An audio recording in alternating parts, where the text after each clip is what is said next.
J'habite dans mon appartement depuis un certain temps, cependant pour une raison qui m'est propre, j'ai besoin de changer de logement. Si je veux arrêter mon contrat de location, je préviens mon gestionnaire ou mon propriétaire par une lettre de congé, aussi appelée préavis, envoyée en recommandé avec accusé de réception.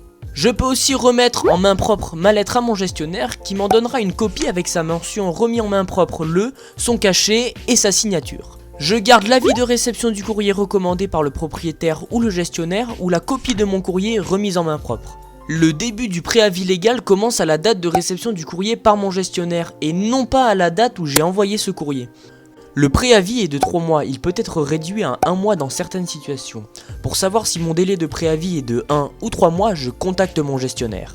Un justificatif de ma situation est à joindre à mon courrier recommandé si je demande à bénéficier d'une réduction de préavis. Pendant ce délai, j'en profite également pour vérifier que j'ai fait toutes les réparations locatives, voir la vidéo j'entretiens mon logement, réparer ce que j'aurais abîmé dans le logement, reboucher les trous et si cela n'est pas suffisant pour masquer les marques, redonner un coup de peinture.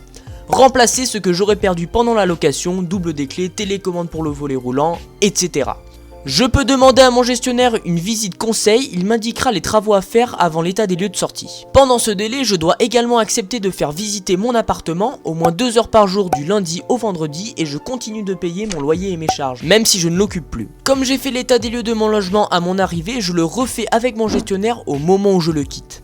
Lors de l'état des lieux de sortie, ma responsabilité sera retenue dans 2 cas. Si le logement ou ses équipements ont été dégradés ou perdus, volontairement ou pas, ou si je ne les ai pas correctement entretenus, par exemple une moquette trouée, tapisserie arrachée, vitres cassées, appareil hors service, etc.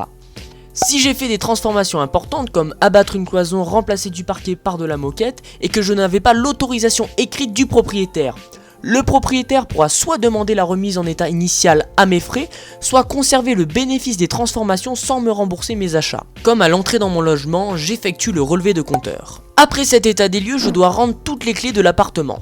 Si l'état des lieux de sortie est conforme à l'état des lieux d'entrée, le propriétaire doit restituer le dépôt de garantie au locataire dans un délai d'1 mois à compter du jour de la remise des clés. Dans le cas inverse, dégradation, travaux effectués, etc., le délai de restitution est fixé à 2 mois. Une fois que j'ai quitté mon appartement, je préviens les compagnies d'eau, d'électricité et de gaz et toutes les entreprises avec lesquelles j'ai un abonnement, téléphone, internet, etc. Je pense aussi à prévenir la poste, la CAF et tous les services administratifs avec qui je suis en contact. Je donne ma nouvelle adresse. Et voilà, on en a déjà fini avec le thème du départ de l'appartement. J'espère que cette vidéo vous aura aidé à comprendre toutes les choses qu'il faut faire avant de quitter votre appartement. Moi je vous dis à la prochaine pour une nouvelle vidéo sur l'immobilier, c'était Titi, allez ciao!